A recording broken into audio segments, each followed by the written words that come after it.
ভিডিওটিতে ক্লিক করার জন্য আপনাদেরকে জানাই অসংখ্য অসংখ্য ধন্যবাদ। আপনারা দেখছেন আপনাদের প্রিয় ইউটিউব চ্যানেল এমপ্লয়ার সাপোর্টার। এখানে আপনারা প্রত্যেক দিন সরকারি কর্মচারীদের ডিএ বেতন বৃদ্ধি যোজনা প্রকল্প ছুটি সরকারি আপডেট সরকারি নোটিফিকেশন প্রতিদিনের জন্য পাবেন। তাই অবশ্যই চ্যানেলের সাথে থাকুন, চ্যানেলটিকে সাবস্ক্রাইব করে পাশে থাকা বেল আইকনটিতে প্রেস করে রাখতে ভুলবেন না। ইতিমধ্যেই দারুণ খুশির খবর, মাননীয় মুখ্যমন্ত্রী এবং এসএসসি 2016 প্যানেল বাতিল নিয়ে কিন্তু কড়া বার্তা। ভিডিওটি সম্পূর্ণ দেখবেন।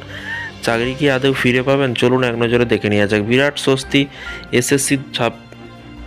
এসএসসির 26,000 চাকরিহারাদের জন্য বড় পদক্ষেপ নিল পশ্চিমবঙ্গ সরকার। তো ফ্রেন্ডস, ইতিমধ্যেই মাননীয় মুখ্যমন্ত্রী যাদের চাকরি চলে গেছে তাদের সাথে কিন্তু সারাক্ষণই কিন্তু আছে এবং পাশে আছে, এবং আইনজীবীও কিন্তু লড়ছে সুপ্রিম কোর্টে, সরকারের আইনজীবী।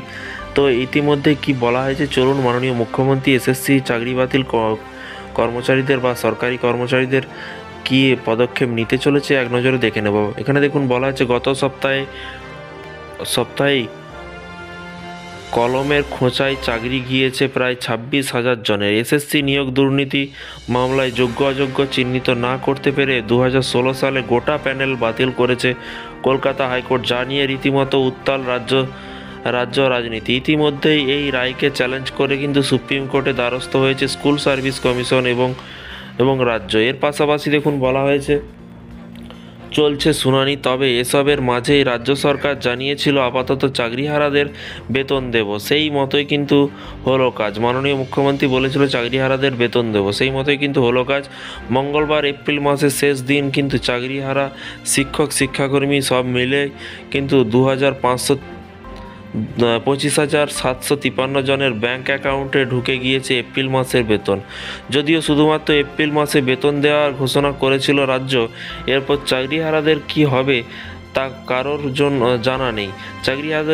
চাকরিহারাদের কথায় কিন্তু যেখানে চাকরির ভবিষ্যৎ অনিশ্চিত, সেখানে দাঁড়িয়ে এই সময়ে কিন্তু 1 মাসের বেতন তাদের সুনিশ্চিত লাঘব করতে পারেনি, এবং চাকরিহারাদের মতে কয়েকদিন বাদ দিয়েছিল এপ্রিল মাস, প্রায় গোটাই কাজ করছে তারা, তাই এই মাসের বেতন নিয়ে কিন্তু তারা নিশ্চিত ছিলেন। তবে এরপর কবে তাদের চাকরি ফিরবে, আদৌ কিন্তু চাকরি ফিরে পাবে কি না, আইনি জট কবে কাটবে, এরকমই কিন্তু পাহাড় প্রমাণ প্রশ্ন এখন তাদের মনে।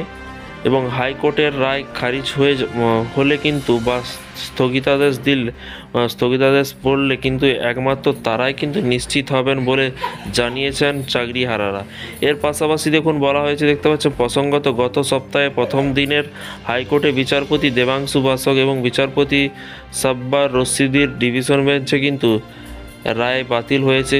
হাইকোর্টের রায়ের 24 ঘন্টার মধ্যে এসএসসি মামলার রায়কে চ্যালেঞ্জ জানিয়ে সুপ্রিম কোর্টে যায় রাজ্য। এসএসসি মধ্যশিক্ষা পর্ষদ এবং সোমবার সর্বোচ্চ আদালতে এসএসসি চাকরি বাতিল মামলায় শুনানি হয় প্রায় প্রধান বিচারপতি ডিভিশন বেঞ্চে। আপাতত চাকরি বাতিলের রায়ে কোনো স্থগিতাদেশ দেননি সুপ্রিম কোর্ট। আগামী সোমবার ফের সর্বোচ্চ আদালতে এই মামলার শুনানি হবে। তো ফ্রেন্ডস, বিষয়টি বুঝতে পারলেন। এই ছিল আজকে একটি ছোট্ট আপডেট।